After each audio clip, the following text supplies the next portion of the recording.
Good afternoon. Welcome to the NAMI Eastside 11th Annual Youth Mental Health Conference. We are glad you are with us this afternoon. My name is David Obelts, and I will be your facilitator today. We would like to thank all of our sponsors for making this event possible. That includes our title sponsor, Overlake Medical Center, our benefactor sponsor, Kaiser Permanente, and our advocate sponsors, and that includes DNA, Catalyst Consulting, Teen Wise and Mom Wise, Sunday Bozeman, Black Mental Wellness, the St. Thomas School, Synapse, and the Baden Hill Group, of which I am a part of. And with that, we're going to go ahead and actually get our conference program started now that we finished housekeeping. I would like to introduce you to your host for today, Barbie Collins Young. Barbie is the executive director of NAMI Eastside. She is a youth mental health first aid trainer and holds psychology and sociology degrees from CWU. And with that, it is my pleasure to hand you over to Barbie. And presenters, I'd like to remind you, this is the time to go ahead and unmute your microphones. Thank you, David. I'm so pleased to be here. I'm so excited for this conference. I hope you are too. We have such a rich program for you. Our goal is to bring you the tools that we all need to help support our youth. So today we have Dr. Dana Cunningham with Black Mental Wellness. So excited for your presentation, Dana. Thank you. And we also have Darcy Newby with the Overlake School and a panel that will present 3 different perspectives for you. We have a school perspective, a parent perspective, and student perspective. So we can look forward to that. One thing that we set out to do when we created this conference, and thank you, Donna Lurie, Ethan Saraka, and Helen Ayana for being our conference team to put this together. We really wanted to understand what our youth was experiencing, because this year has been a year like really no other year. I don't have to say that, do I? It's been a very strange experience for people. So we wanted to figure out what they're feeling, what they're going through, so we can address some of the challenges that they're seeing. We did a youth mental health survey. It was a peer survey. So I wanted to thank Kara and Lauren and Avery for reaching out to a lot of your friends and going on Instagram to find some results for our youth mental health survey. So we're going to look at the good, the bad, and the ugly, and really decide what we're going to do with that. How do we help our kids? So we know that there's some issues. There's 1 in 6 who experience a mental health disorder. 50% did not get treated for it this year. And that lingering number 2, the second cause of death among people 10 to 34, we really need to address that.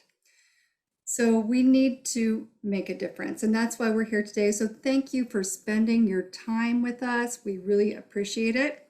So let's talk about what our kids are going through. We know that the pandemic has taken a toll on every single person. And anxiety and depression, the good thing is that we can all talk about it now because many people are going through it. So that's just one of the silver linings, is that we're normalizing conversations around mental health, which can be good. But what are the kids saying? What was the best part about the pandemic? Because there's always some good where there's some bad. A lot of kids said they were so excited that they didn't have to have that social pressure again. Some kids are going through bullying situations, and spending time with the family is another really important part that came out of it. Here's some actual quotes from some of our kids who we surveyed. I guess I enjoy the easy access in my home. I get to balance on the trampoline and take a morning shower during exploration, and there weren't as many distractions. And they get to focus on themselves more. And of course, some people found the best part to be a nose piercing, and that's okay. So, what's our next slide here? What was the best thing that happened to you? A lot of children were born, so a lot of new siblings came into the household. They got to, again, focus on their mental health. One thing that we heard was that their parents quit running around like crazy and they were at home with them, and they got to spend some quality time, which was again a good thing. And I think we all had our fill of it after some point, but there was good with that. They found their people. They realized how they had to be creative and connect.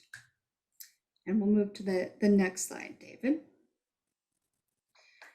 The other part we asked them was, who's the trusted adult that you feel you can talk to?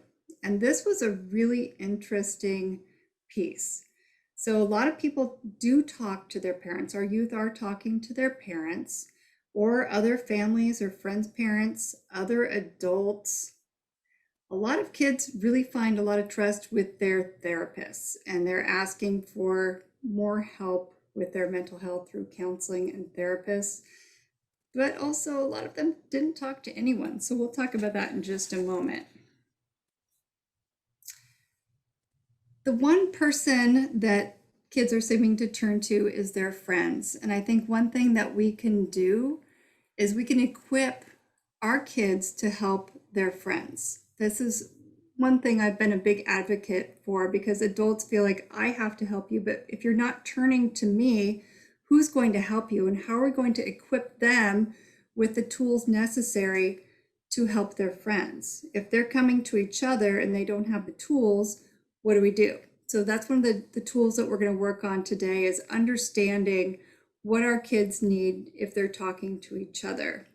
I'm a youth mental health first aid trainer, and we know that a trusted adult can really be the difference to helping a child with their mental health difficulties.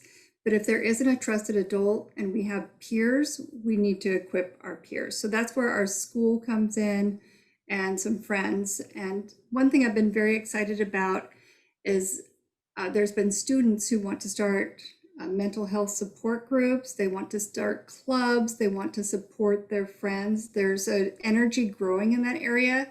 So we have to be able to answer that for them as well. So it's important that we give them these emotional tools. We're going to give you a little bit of those today so you have a better understanding of it. A lot of responses came in to our anonymous youth survey that they don't share what they're feeling. So they're not talking to anybody. That means that it's stuck inside. So one thing as a trusted adult or a parent or being part of school, anywhere that you are, knowing that all of these kids have something stuck inside of them that we need to draw out of them. We need the communication skills. We need to know how to talk to them, where to talk to them, and the words to say. So hopefully you will get that today. But we need to draw out these conversations. We also asked what the worst part was about living through the pandemic. I'm sure some of you could probably throw in your own chat about what the worst part of the pandemic was. But the whole not going to school, you lost your socialization. That's a very painful thing. So where do we go with that? Oh, too much time with parents. At first it was like, I got to spend time with my parents, and it's like, okay, too much time with my parents. That's too much. And the absolute isolation and the loss of jobs, that's been very difficult for kids. So knowing where they're coming from, I'm going to give you a couple quotes. This one was quite powerful. The loneliness, gaining bad habits, which led to weight gain, and being separated from loved ones, and losing a daily routine. The loss of teenage years, and everyone says high school is one of the most impactful times of your life, and it's devastating to be living it trapped inside. It's frustrating to sit and watch the time pass as football season, would-be school dances, and normal school pass, wishing we could experience them like normal kids. No sugarcoating, it sucks. It took me a while with my therapist to realize I was literally grieving for my childhood and needed to let the grief process play out. That was a quote from one of our kids in this anonymous survey. I thought that was something. So how are they actually feeling? Because we want to tap into how they're feeling. They're pretty bored, anxious, There's been some self-loathing going on. Here's a couple quotes. I think I get pretty depressed sometimes during this week for a couple days, and then I snap out of it. My motivation levels got lower, and I have major phases with depression that I'm not diagnosed, but I feel it in phases. So they're feeling up and down. I get sad about school and chores, a little bit of everything. So they're feeling up and down. So our next piece is what was the worst day of this past year? We asked what their worst days were, and it was really quite shocking that many of them felt like they didn't want to go on. Like they didn't know what was going to happen, where am I going? But they were drained and they were sad, worthless, and a failure. One person said, I sat in a corner and just stared at the floor and didn't cry, I just stared at the floor. And I felt like I was choking and my head felt like thick black mud. Once again, choking and my head full of thick black mud. So these are some serious things that we need to address. So how do we support them? Did they feel supported by us? What do we need to do? What kind of tools do they need that would be helpful? It's interesting that so many of them said, we could use some therapy. We could use some counseling. We could use some support professionally. Peer support groups would be great. Just getting some coping skills. So hopefully we can work together with our schools and our parents to help teach them these things. And the last piece, how many of them actually feel supported at home? And it was really across the board. Sometimes they do, sometimes at school, sometimes at home. They're finding their support in some places. So we're at 50% that sometimes they do, but what about that 26% where they don't feel supported? I think we can do better than that. And what can we do to support them better? Both the schools and parents and guardians and people who love them, they really need our resources. They want us to check in, recognize the signs, and mostly just listen to them. Ask them important questions, keep them on track, and understand that basically they said, this really sucks. Let's make it better. And that's what we can do today. Is we'll get these tools and one step at a time, we'll make it better. Again, we have an incredible lineup for you. I'm so excited about our next speaker. I'm very glad you're here. And I'm Dr. Cunningham. We're so happy that you could join us today. She's joining us from Maryland, which is the beauty of Zoom. And she's the co-founder of Black Mental Wellness. She's a licensed psychologist. She's a VP of Community Outreach and Engagement for Black Mental Wellness, and she is definitely very passionate about uplifting the mental health needs of our underserved youth. So Dana, thank you so much for taking your time with us today, and I hope everybody enjoys this so much. Thank you.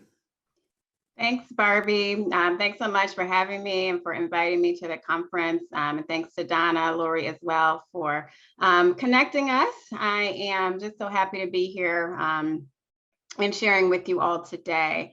So I am going to be talking about youth mental health needs in BIPOC communities, but more specifically, really honing in on racial stress and trauma. This has certainly been a big topic of discussion this year that I think has impacted a lot of our youth. And so wanted to highlight some things that I think we should consider as we think about how to support our youth. So as Barbie mentioned, I am a part of Black Mental Wellness.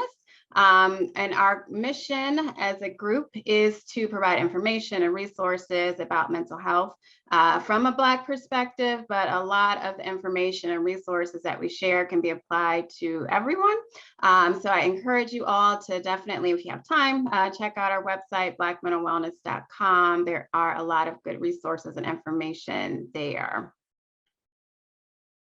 All right, so before I get started, I do want to kind of get a sense of who is on. joining us today. Now I think we have about 67 participants I see. It'd be great if you could just select the poll category that best describes your role to let us know if you are a student, a caregiver, mental behavioral health professional, an advocate, school staff member, community stakeholder, or something else. So we'll give you all a minute to complete the poll. Are y'all able to see the poll? We're getting votes in, yes. Okay. I guess I can't see it on my end, so glad it's working. So it's great that you all are making the time to be here today, wherever you are joining us from.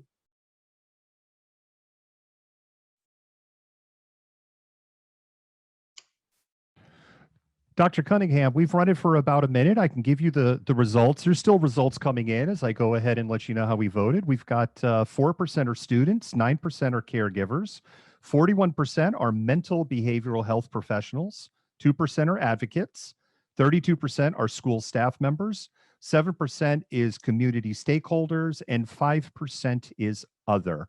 I'll go ahead and keep that poll open for you a little bit, and you can go back to your presentation. Okay, thanks so much. That's helpful to know. So we have a lot of mental behavioral health professionals and a lot of school staff on right now. And if other people come on, please do go ahead and hopefully you all have a chance to complete the poll. So thank you all for sharing that. Since I can't see you, I like to know who I'm talking to. I wish I was there with you all in person. So the objectives for my talk today, I really want to hone in a little bit more on some of the concepts associated with racial stress and discuss the impact of racism, racial stress, racial trauma on youth mental health, and then we will certainly talk about strategies to help facilitate change. So in the Maasai tribe in Africa, one of their traditional greetings, when they would greet each other, they would ask, "And how are the children?" And the Maasai tribe, it was very powerful, very intelligent tribe, one of the most powerful tribes in Africa. But they had this focus on the children. And we can focus on our most vulnerable, those children who need our support, need our assistance, may need our safety and support. That puts a different lens on how we think about things. And so by always asking about, the children and keeping them at the forefront, that is a very critical perspective. And I often wonder, how might things be in our decision making and our policies and our communities if we were to really keep children at the forefront of what we do. And so great that we have this conference to really focus on children and their mental health. And so I'm going to circle back to that question at the end, but invite you to think about how you might answer that question, considering all the things that we heard that our children have gone through over the course of the year. All right, and so as Barbie's really laid out for us at the beginning of this session, our children have really encountered an enormous burden and barriers this year with regard to dealing with COVID, the adjustment to distance learning, isolation, really changing routines. I was also happy to hear some of the positive things that have come out of the pandemic as well. Certainly, we know there have been some positive changes that have come out despite a lot of the challenges that we have faced. All right, and so with the impact of COVID, as was stated earlier, I don't think there's anyone who has not been impacted. The question is how we've been impacted. So certainly we see higher rates of stress and anxiety, depression. We heard about the isolation. There were some studies that have looked at kind of the impact of the pandemic, on a larger scale on teen mental health, and it really replicated much of what Barbie shared with us in the beginning of this session, that there's just so many children who've been impacted. Their mental health has been impacted by COVID. And COVID has also highlighted many inequities that are in existence in our society and kind of really highlighted that for us. if it wasn't already known, right? In many cases, it was already known, and COVID just really served to highlight it. So this is a study that was done by the Brookings Institute, and they looked at, when I talk about disparities, how did this shift to distance learning impact youth in different areas? And so they looked at 3 major cities throughout the United States: LA, Chicago, and Detroit, and looked to see which students had reported either rarely or never having access to a device for learning. And we see that there is a pretty significant disparity between the white students, the Black students, and then students of all races in terms of having access to learning. So for instance, in Detroit, we see almost 1 out of 5 households that identified as Black did not have access regularly to a device for learning. So, obviously that's just 4 major cities, but I think it is much of what we heard about throughout the course of the year and how COVID was negatively impacting certain communities. All right, and we also know that COVID certainly impacted different communities based on race. And so we know that there are definitely communities of color definitely had experienced more deaths when it comes to COVID. And so when we think about why that might be, is it because these communities of color were more sick or had, some pre-existing health conditions? There's a really nice graphic that I think illustrates some of the why behind why there's this racial disparity in COVID-19 deaths. And I think we'll go to the next slide. Yes, thank you. So this, I am not at all an artist. This was developed by Danielle Koch. I've listed her Instagram handle there. So if you want to follow her, she does amazing work. She's a great advocate for social justice. And so this image really helps, I think, to hone in a little bit more on why we see some of these differences in different communities related to COVID-19. And I recognize a tree, it might be a little hard to kind of see what is on there, but we see things like lack of access to healthcare, higher poverty rates, educational disparities, housing discrimination, mass incarceration, all these other factors that are having an impact on COVID death rates and are negatively impacting Black people. And at the root of that tree, at the root of many of these issues is systemic racism. And so I want to talk a little bit more today about that and kind of how that happens. So as was shared earlier, this has been a challenging year. One of the things that has happened for some was kind of a wake-up call with regard to really the state of our society when it comes to race and race relations. For others, it was more of a kind of more reminders of what we have experienced without ceasing, right? What we experience on a daily basis. And so, but it certainly really highlighted that many people of color, Indigenous people, Latinx, Asian American communities are significantly suffering from race-based stress, and we need to certainly talk about it and address it. And we also saw certainly this year heightened rates of crimes against Asian Americans and Pacific Islanders. The incidents of anti-Asian hate have almost doubled from March 2020 to March 2021. And this data was from Stop AAPI Hate. And we just see that there's been a huge increase in crime against Asian Americans. This survey from Stop AAPI Hate indicated, almost 70% of those who responded reported experiencing verbal harassment. And that's just those who reported it. So imagine, there's so many more out there who were experiencing harassment or victims of hate crimes that just have not reported it. So, all of our communities of color, I think, have certainly been impacted by heightened attention to race relations.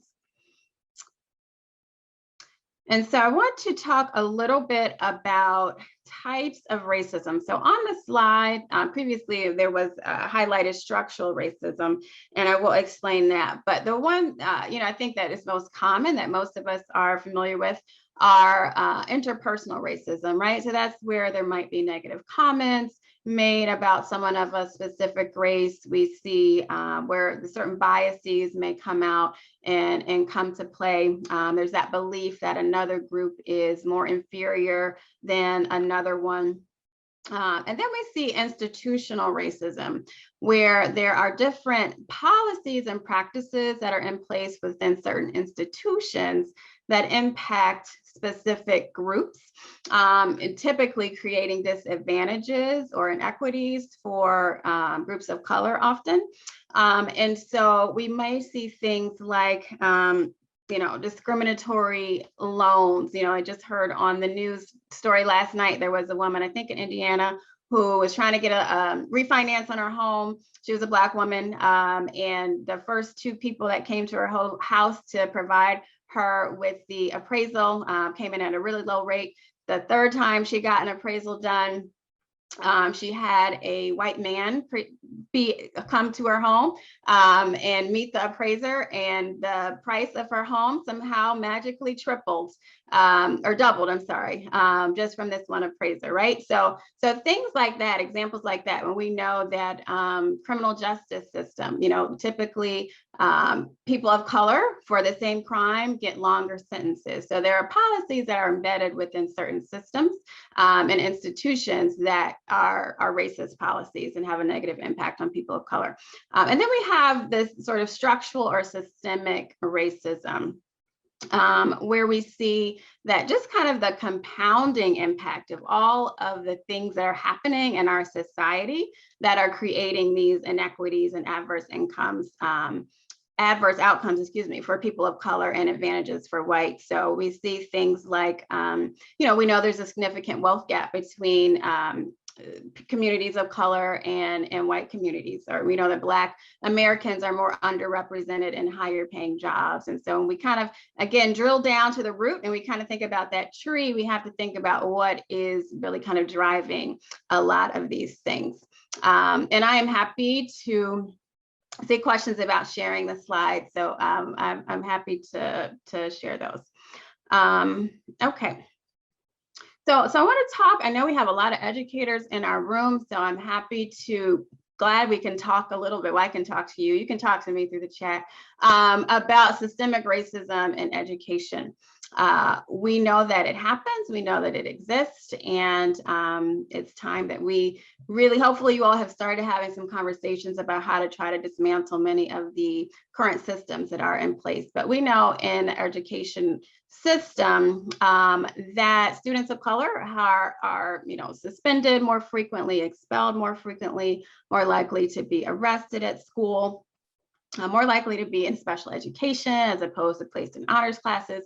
And so we see these things happening, and we have to think about why, what are the reasons for some of these experiences that our students of color have. All right, we can go to the next slide. We also know that there is pretty systemic racism in mental health as well. So this statement of apology was provided by the American Psychiatric Association just this year, and they provided an apology to Black, Indigenous, and people of color for its support of structural racism. So I know you all can read. I don't like when people read to me necessarily, but I will just highlight some of the things that are noted here. So that they acknowledge that people of African descent and Indigenous people who suffered from mental illness have been exposed to abusive treatment, experimentation, victimization in the name of scientific evidence. So in their quest to prove certain theories, or to say that Black people were less intelligent or inferior in some way. There were things that were done in the name of science that were racist. And so when we think about kind of what that means or how that impacts then our mental health services now, I think we certainly have to look at how they started and how they were started and talk about kind of what's going on now. So so now we have what we see are a lot of disparities when we think about mental health care, particularly in Black and Indigenous communities, as well as communities with people of color. So we see that there's less access and availability of mental health services. We often see the quality of care is not as good, and oftentimes BIPOC communities are more likely to end services early. And so, why is that? Are they not really feeling comfortable? Are the services not meeting their needs?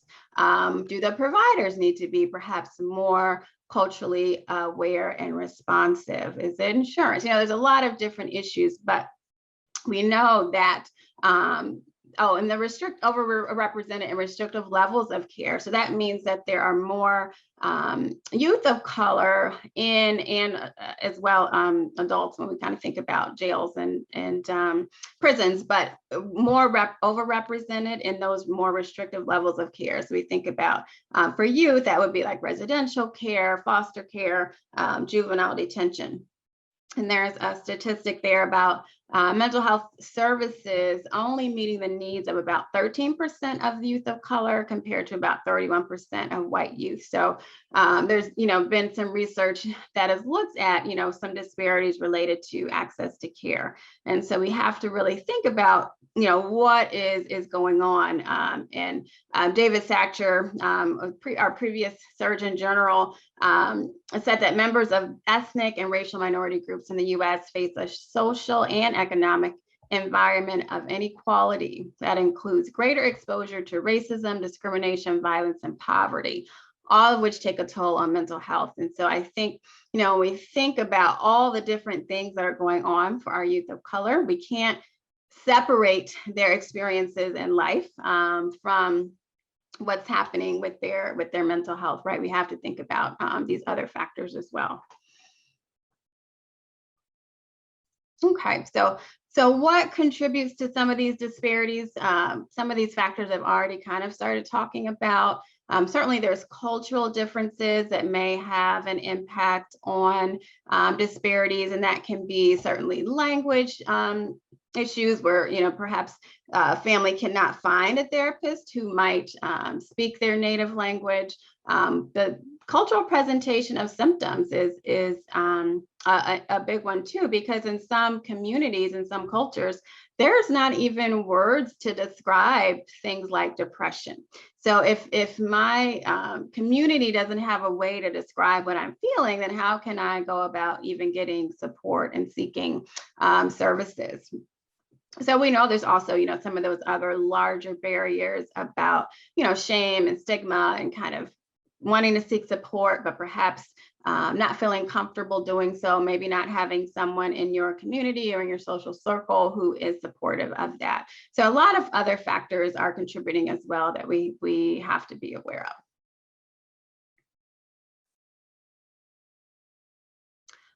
Okay, so I want to talk a little bit about implicit bias, because I think this also plays a role when we think about racism and racial trauma and what our students and young people sometimes experience. So an implicit bias, everyone has bias. No one is immune to having any biases. Happens to all of us. And so these are things that often happen in the subconscious. Sometimes they can be conscious, but most of the time in the subconscious, where people have a preference for something or someone, or an aversion to or fear of something or someone. And so these ideas that are in our back of our minds are shaped over time by exposure to things in our, in our families, things that we hear amongst our friends, things we see in the media, but they're shaped over time based on those different interactions. And so oftentimes people make very quick decisions, quick judgments about different things. And that is kind of how we see implicit biases show up. Oftentimes those biases conflict or are different than a stated belief. So someone may say, oh no, I'm not racist. But if they see a group of young Black men or boys hanging out on a street corner, they might make some assumptions about, what those boys are doing, or if it's safe for them to be there, or have some other thoughts about that, right? So it may conflict, their actions may conflict with their stated beliefs. And we know that there have been some studies that have looked at bias in educators and in teachers. And we've seen that implicit bias can also impact how teachers perceive and respond to students. So there was one research study that sort of primed teachers and said, let's kind of work on detecting challenging behavior. And it's important to kind of catch bad behavior before it starts, right? So they were primed to look for bad behavior. And when they tracked how often the teachers looked at certain students, they found that the teachers spent more time looking and watching the Black children than they did the white children, right? So, and none of the children behaved any more, poorly than the others, but there was just this sort of preconceived notion that if I'm looking for bad behavior, I need to look more closely at the, it was particularly was Black boys. So, and that corresponds, I think, as well to what we see in our school system with, boys of color having higher rates of suspension and expulsion, as I commented on before. So these things impact us day to day, and oftentimes we're very much unaware of it. And I should say, I'm sorry, I forgot to say this in the beginning, that some of the things that I am going to be discussing today may evoke a little bit of emotion, maybe a lot of emotion. So do what you need to do to kind of engage in your own self-care practice as we are going through this session. It is recorded, so if you need to step away and come back, feel free to do so. Okay, so what do you see here? So this is an image of something. I'm not going to tell you what I see, but if you can, in the chat box, just type, what do you see on your screen right now? I'll give you all some time to, and make sure when you're typing your comments that if you change it to all panelists and attendees so everybody can see it. Okay, I'm seeing two faces and a gauntlet, a vase and then faces, a vase. Okay, switches, first the vase, okay. Two men smooching and a vase. Okay, a vase and two faces. Okay, so it looks like most people are kind of able to see two vases and a face. Perhaps when you first looked at it, you saw one image, and then when you looked at it the second time, maybe you see the other one. Maybe you still only see the Black vase, or maybe, and is it a vase? Is it a candle holder? I don't know. Or, maybe you're looking at it now and you see the two white faces.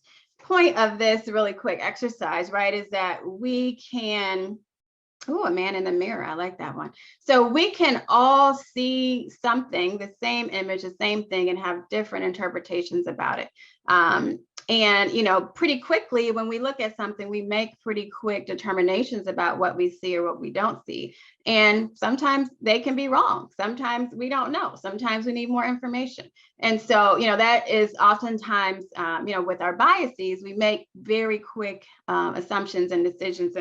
And often when we're stressed out, when we are short on time, we're frustrated, we jump to those pretty quick decisions and need to really work on slowing down so we're not making those errors.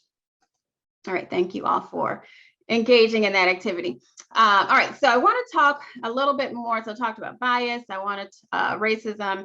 I want to highlight these other concepts as well, just to make sure we're all on the same page as we move forward. So we've heard of, certainly stereotypes are things that also contribute to racial stress and trauma, where there's those judgments or characteristics that where people may view a particular group negatively. And then microaggressions. So these are more subtle, more nonverbal things that happen that may be said or done that really have a negative impact on someone. So they're called micro, but they don't feel micro. They really are comments that are can have a significant impact on one's emotional and mental health. Oftentimes, these microaggressions might be made by people who maybe have good intentions, but the impact of those statements are really hurtful or harmful. So you might hear, so maybe an example of a microaggression might be, oh, you talk, really, really proper for a Black boy, or I didn't expect you to be in my honors class, or right, and maybe saying that to a Black female, so something, very slight or very subtle, again, doesn't feel that way. So those are microaggressions, and they happen more often than we probably know. All right, so we're going to show, a video that shares what some youth think about race and racism, and they're going to share their thoughts. We'll go ahead and roll that video clip for you now. Thank you. I'm from Haiti and Nigeria. Like 3 things, like I'm Dominican, Puerto Rican, and Black. I'm biracial. I have an African-American father and an Irish-American mom. My name's Lamine. I'm Muslim. I'm Indian, British, Scottish, and American.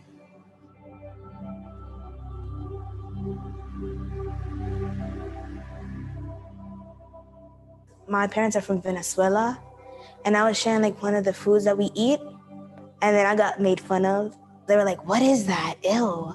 Oh, ew. What is that?" And like I cried because I felt like, oh, there's something wrong where I'm from. Like maybe like it's bad, like I'm different. I am an African-American adopted girl, only child, and I live with my 2 dads.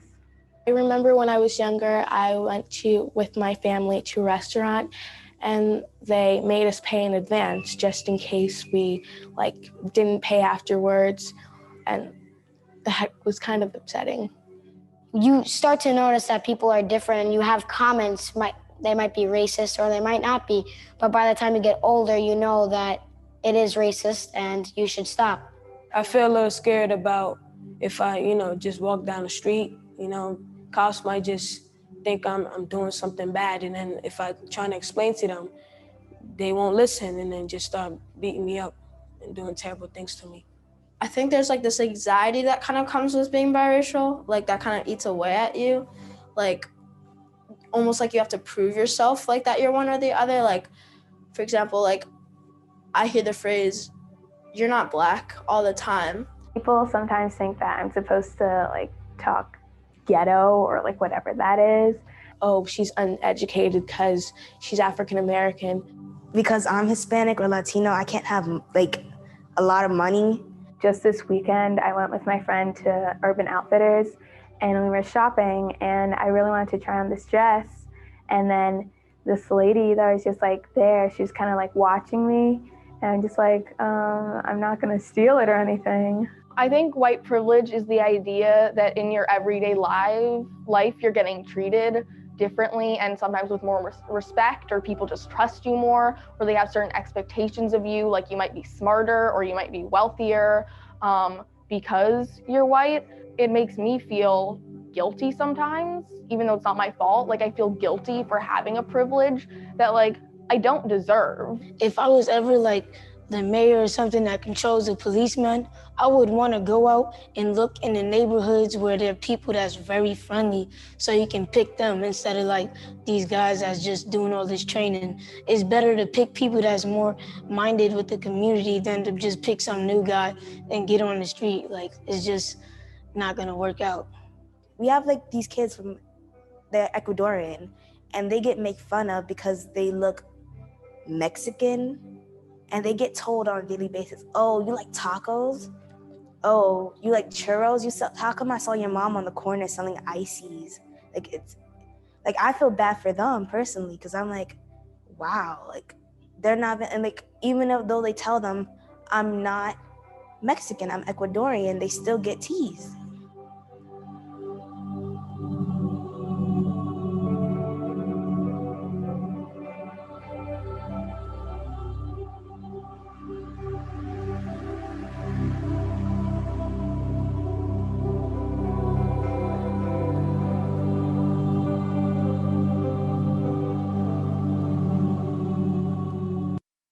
Thank you for sharing that video. So if you all want to share any comments in the chat box about the video, any thoughts or reactions, I will try to yes, emotional, definitely, certainly makes you more sensitive, I think, to what our young people might be going through and might be experiencing as they encounter these experiences of racism and racial trauma on mental health. Yeah. Barbie, thanks for sharing that. Yeah, I think the kids did a great job as well, Adrienne, of exposing racism. Definitely very powerful, Daphne. Agreed. Maureen, you relate to the biracial kid. Yeah. So, so it's important to be able to have these conversations and also understand what our young people have been going through. So, yeah, so the 12-year-olds are experiencing it as well. Great. Well, keep the comments coming. Thank you all for sharing your feedback. So I want to go on and talk a little bit more now that we kind of are all on the same page about racism, what it is, how it shows up. I want to talk more about the impact on mental and physical health, and then I will certainly get into some kind of what can we do, because I know when we see things like that and hear things like that, it definitely is emotionally provoking, and we want to help. We want to see what we can do.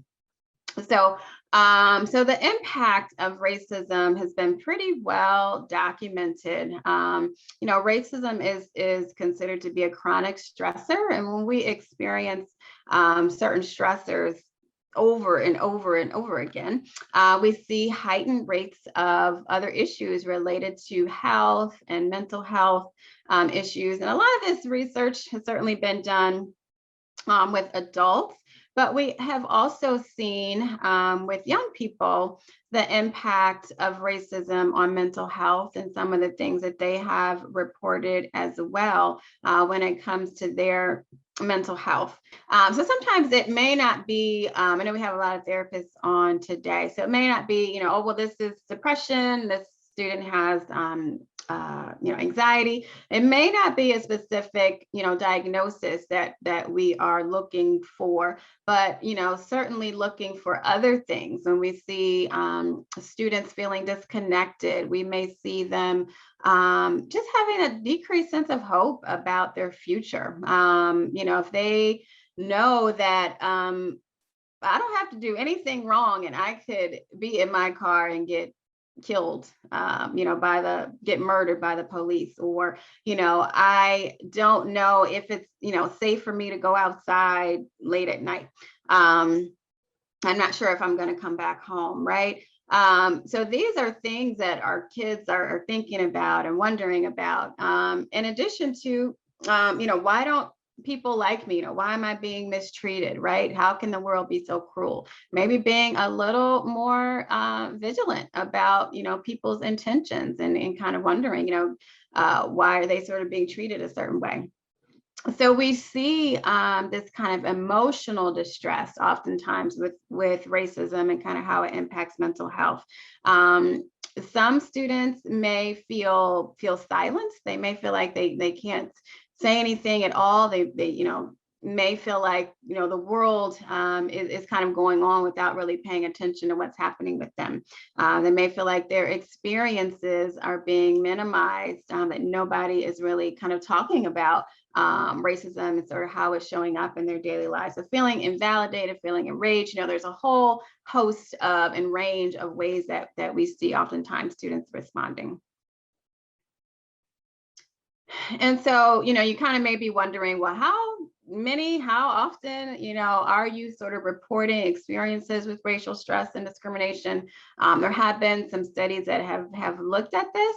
And so some research has kind of shown that, as young as age 8, students are reporting that they have experienced racial discrimination. And so I think when we think about, sometimes we get the question, well, how soon should we talk to kids about racism and kind of what's happening in the world? It's never too early to start talking about race, right, in a developmentally appropriate way, because, we see these kids as young as 8 are experiencing it. And this study by Russell, and some of his colleagues. So he surveyed about 17,000 students across the United States, and about 16% of them reported experiencing some sort of race-based bullying or harassment. So we know that it's happening, and we know that it also has a negative impact on youth mental health. So certainly what we also know that has a big impact on youth mental health and things like anxiety and depression and fear are police violence.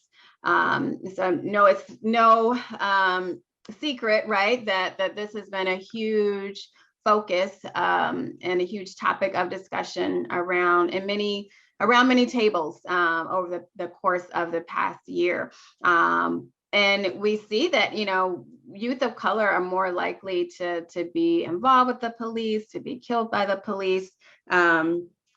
Estimates suggest, kind of looking at the rate of which Black men have been killed thus far, that approximately 1 out of every 1,000 will be killed by the police if things continue as they have. So we know this is an issue. We know our young people are fearful, oftentimes, of the police. I remember seeing, I don't know if you all saw it, on the news, I think it was last summer, where there was a little boy who was outside, Black boy, playing basketball in his driveway, having a fine time, and a police car drove down the street, and he went and hid behind the truck in the driveway.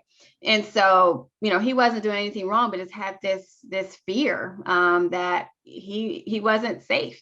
And so we definitely need to think about that. Okay, so we see maybe some differences in Canada, Charlene. So okay, we could go to the video.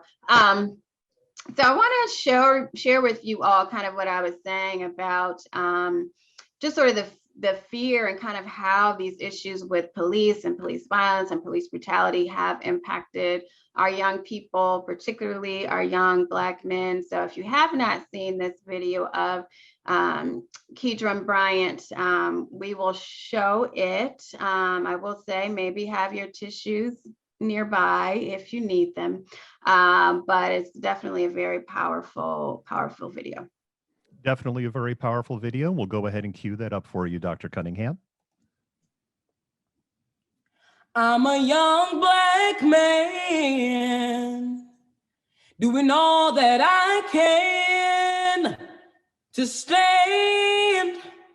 Oh, but when I look around and I see what's being done to my kind, every day I'm being hunted as prey. My people don't want no trouble. We've had enough struggle. I just wanna live. God protect me. I just wanna live. I just wanna live. Thank you. So again, that was Kedron Bryant, 12 years old, and is commenting about his desire to simply live. And so we know his voice expresses the sentiments of many young men and young women, quite frankly, in our society. So yes, definitely heart-wrenching, and he does have a beautiful voice, I agree. So when we think about racial trauma, what is it? So I've talked about microaggressions. I've talked about bias. I've talked about interpersonal racism, systemic racism. So when we think about these things happening on a daily basis that someone encounters, or even over the course of several months, several years, racial trauma is that response that happens from those ongoing and chronic race-related and race-based stressors, where ultimately one just feels so overwhelmed that they don't have any more resources left to give or to cope with those experiences that they're encountering.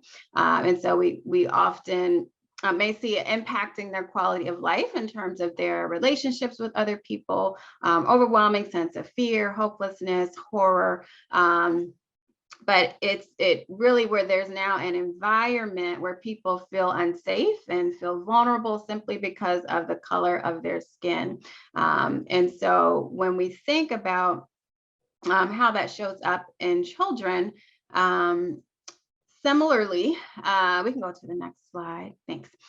Similarly to the statistics and information I shared with you about racism, we see impacts on mood and emotional health, substance use, anger, irritability, shame. But I will say how it shows up looks different for everyone, right? So we can't just say, well, he didn't seem depressed. I don't think he was experiencing racial trauma. Everybody is going to have a different way of responding and reacting to what their experience is. And we have to honor all of those experiences and the range of how it shows up. So in youth, when we think about trauma, unfortunately, oftentimes racial stress often tends to get overlooked in youth of color because we're not really thinking about and talking about some of these issues related to racism, microaggressions, experiences related to, bias. And so, we may be missing a lot. We do miss a lot in terms of how different experiences are impacting youth. And so we have to, I know there's some clinicians on the line, we have to have those conversations. We have to inquire. We inquire oftentimes, in our clinical intakes about, exposure to abuse and neglect and, sexual abuse. We're meeting with students, but we also have to inquire about racial stress and trauma. We also have to talk about it in the classroom, in schools, right? If there was a shooting in the community and we go back in school on Monday, there was a shooting in the neighborhood over the weekend, we can't do business as usual. We have to allow space for students to have those conversations and discuss what they've been feeling and experiencing, and not continue to invalidate and ignore their experiences. Okay, so now that I have probably really made you think, I want to, just reading the chat box, I want to kind of encourage us to think about what we can do, because all of you might just be feeling kind of overwhelmed, maybe a little bit stressed out. What can we do to kind of address these issues? So I want to talk about, increase your awareness, hopefully at this point. So let's talk about some action steps. First and foremost, as we have been talking about, this has been a very trying year. For many, this has not been a year. So we need to, again, keep things in context particularly for our youth of color. This has been their daily life experience. And so for everyone, I think it's important to first, engage in that self-care. We hear all the time, put on your own mask before you can help other people. But we need to engage in self-care no matter your role, no matter how you engage with youth and young people.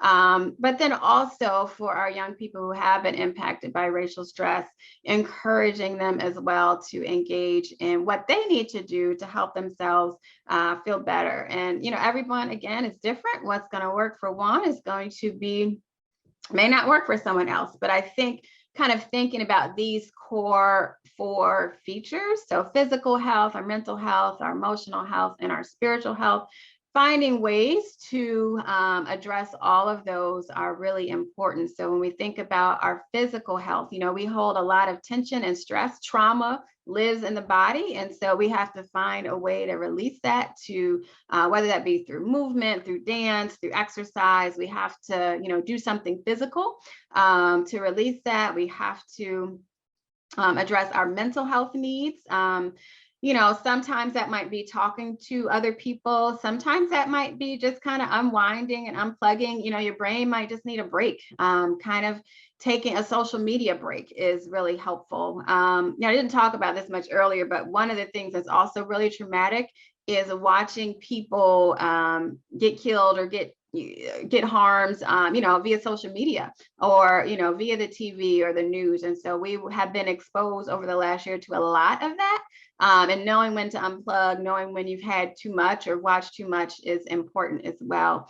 The emotional self-care, right? Figuring out how you're going to release those emotions. I was glad to see earlier when Barbie was sharing her data that, a lot of students wanted to talk to someone. They thought that would be helpful. That's a great way to engage in that emotional self-care, get some social support as well. Whatever you can do to meet your own personal spiritual needs can be helpful as well. So as we move from awareness to action, I think we all need to have a continuous commitment to knowledge and growth.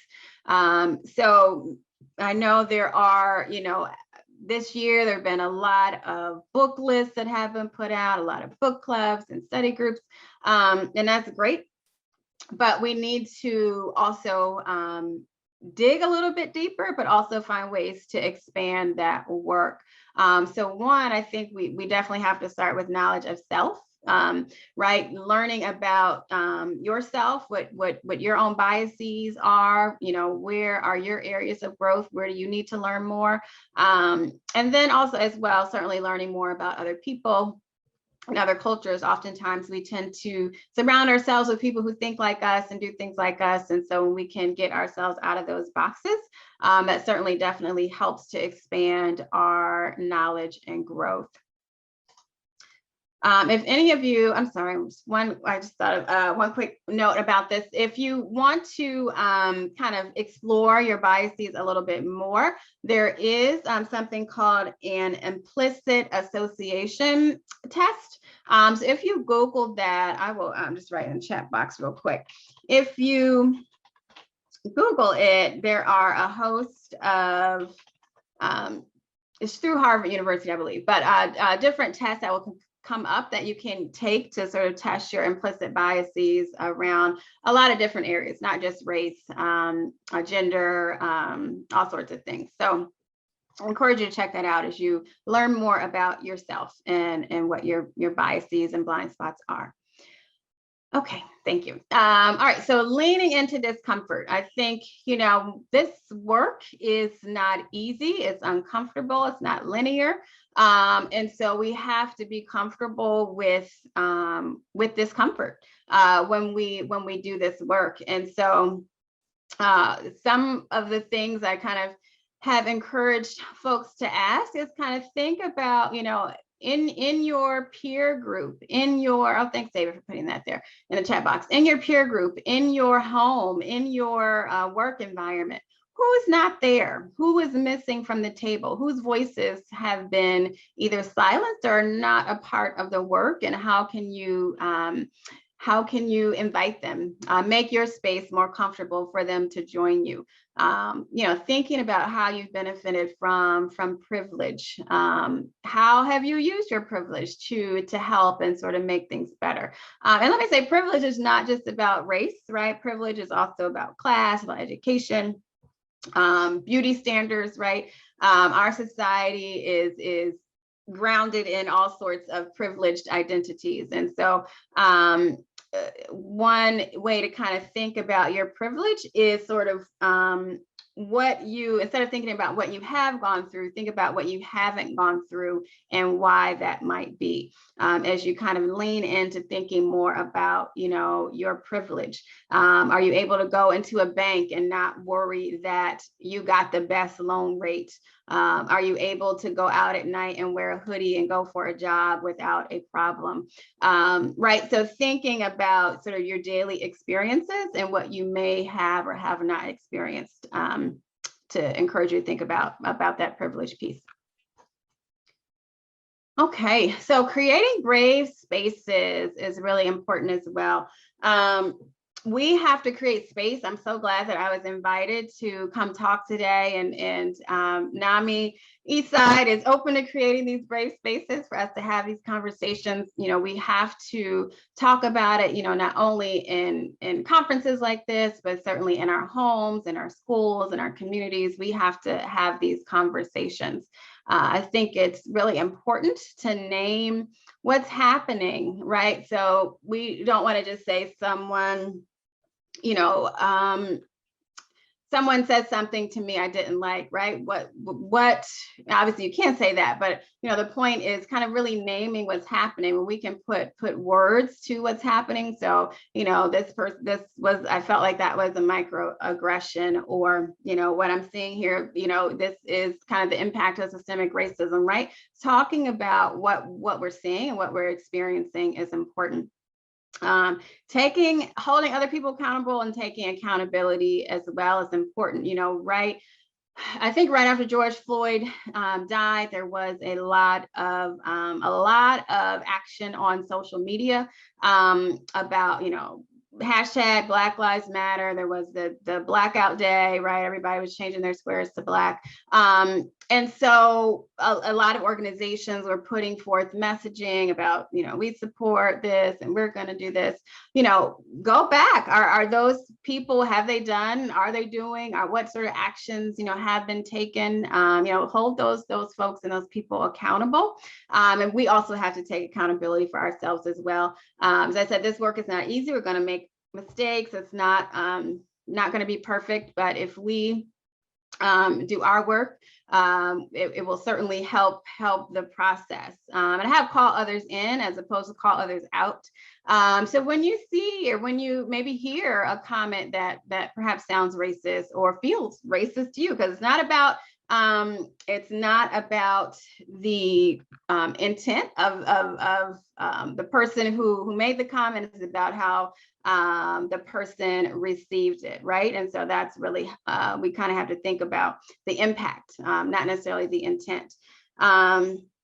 Intersectionality, yes, that is an important piece as well. So we have to think about, you know, how our experiences might be different for people who have different backgrounds, right? So the experience of let's say a Black gay man is going to be very different in terms of the experience of a Black heterosexual man, or a white woman who identifies as bisexual or gay might have a different experience than someone who, you know, a white woman and another who identifies differently. So we have to also recognize that our identities, there's intersections of our identities, and also based upon those intersections that can create different levels of power as well that we have to be aware of when we're interacting with other people.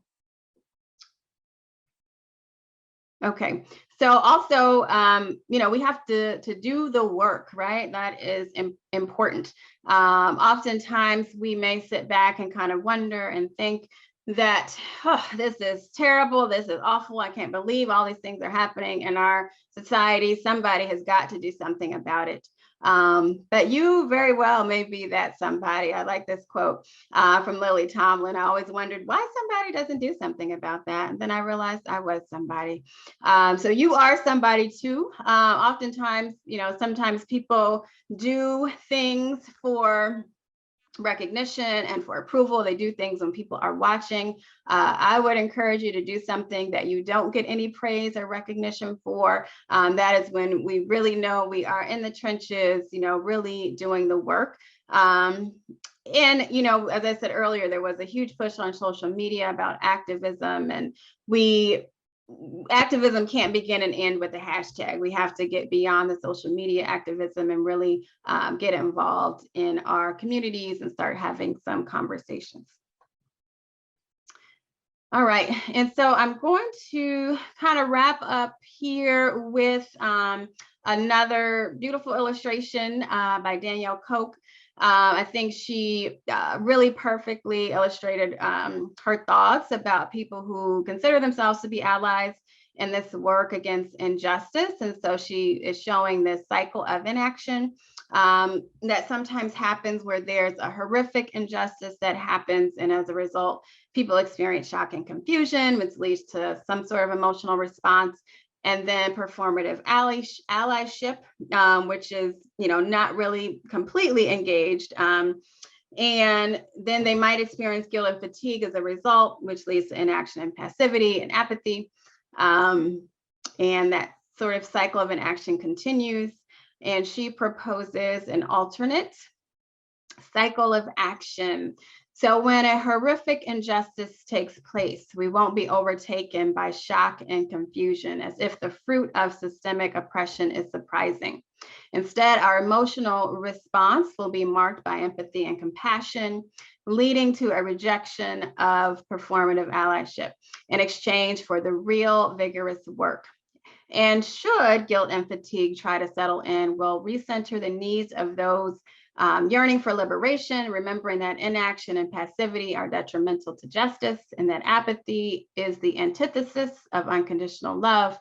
And so I encourage you all to think about that cycle of action and how you can continue to uplift and support our young people and really your communities in this work. And so as we wrap up, I'm going to end as I started. The tribe, the Maasai tribe, as I said, would often ask this question, and how are the children? I don't know if I told you what their response was in their community, but they would respond, all the children are well. So my hope is that as we continue to do our work to uplift and affirm the needs of the young people in our schools and communities, certainly focusing on their mental health, that one day we will be able to say without hesitation or delay that indeed all the children are well. So that concludes my presentation. There are some resources embedded here for everyone, educators, parents, family members, to kind of help community members learn more about some of the topics I talked about today. All right.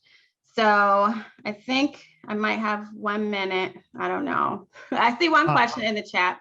Yeah, we have a question in the chat. We also have a question in the Q&A queue. And Dr. Cunningham, I'll go with that one first. This is from Tasha. Mm-hmm. Have you looked at the impact of BIPOC youth having or not having access to BIPOC therapists to turn to?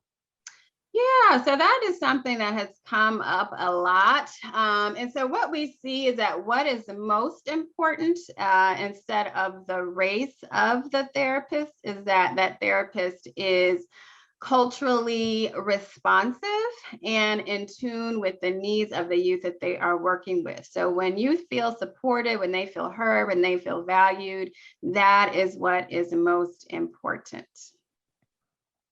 If anybody else has questions for Dr. Cunningham, you can go ahead and put them in the chat client or submit them in the Q&A. We'll go ahead and give it about a minute. I'm glad to see that you all have appreciated. I'm looking at some of the comments in the chat box. Appreciate the content that's been shared. Thank you all so much for your attentiveness and engagement. Dr. Cunningham, thank you so much. Absolutely tremendous and powerful presentation, certainly by all of the great comments in there. And again, thank you so much for that. And with that, we will transition over and we are moving into a break.